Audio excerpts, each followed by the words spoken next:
الحمد لله رب العالمين، والصلاة والسلام على سيد المرسلين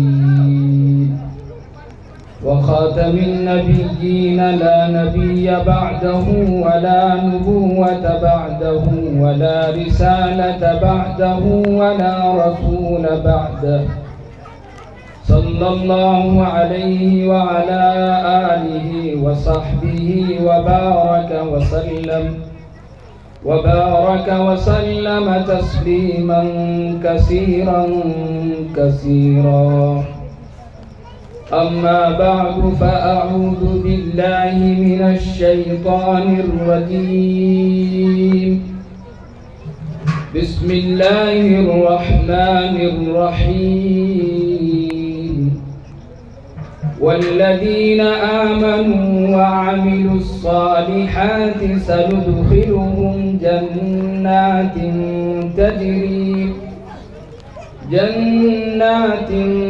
تجري من تحتها الأنهار خالدين فيها أبدا، لهم فيها أزواج مطهرة وندخلهم ظلا ظليلا. سبحان ربك رب العزة عما يصفون، وسلام على المرسلين، والحمد لله رب العالمين. حضرات سامعین، خاص طور سے اسٹیج پر تشریف فرما علماء کرام، سامعین محترم، پردہ نشی خواتین، میری ماں اور بہنوں، آج کا میرا عنوان گفتگو کا اصل جز اس بات پر ہے کہ اللہ تعالی قیامت کے دن اپنے عرش کے سائے میں کن خوش نصیب لوگوں کو جگہ عطا فرمائیں گے جس دن اللہ کے عرش کے سائے کے علاوہ کوئی اور سایہ نہ ہوگا۔ جی ہاں، قرآن کریم کا ایک بنیادی اور مرکزی مضمون اثبات القیامہ ہے، یعنی بعث بعد الموت کا، مرنے کے بعد دوبارہ زندہ کیے جانے کا۔ جی ہاں، قیامت کا یہ عالم ہوگا اور قیامت کا یہ منظر ہوگا کہ ہر شخص نفسی نفسی کا عالم میں ہوگا، وحشت کا، دہشت کا ماحول ہوگا، افراتفری کا ماحول ہوگا، اور دوسری طرف قیامت کا جو دن کا مقدار ہے، وقت کو اللہ تعالیٰ اتنا طویل کر دے گا کہ قیامت کا ایک دن دنیا کے 50,000 سال کے برابر کر دیا جائے گا۔ ہمیں اس مضمون کو قرآن اس انداز پر سمجھاتا ہے: تعرج الملائکۃ والروح الیہ فی یوم کان مقدارہ 50,000 سنہ۔ قیامت کا ایک دن کا مقدار دنیا کے دنوں کے حساب سے 50,000 سال کے برابر ہوگا۔ اس دن لوگوں میں نفسی کا یہ عالم ہوگا، وحشت کا اور دہشت کا یہ ماحول ہوگا کہ چھوٹے چھوٹے بچے بوڑھے ہو جائیں گے۔ یہ گھبراہٹ کی وجہ سے، یہ دہشت کی وجہ سے، یہ اللہ کا ڈر اور خوف کی بنیاد پر ہوگا۔ قرآن ہمیں سمجھاتا ہے: فَكَيْفَ تَتَّقُونَ إِن كَفَرْتُمْ يَوْمًا يَجْعَلُ الْوِلْدَانَ شِيبًا۔ اگر تم کفر کرتے رہے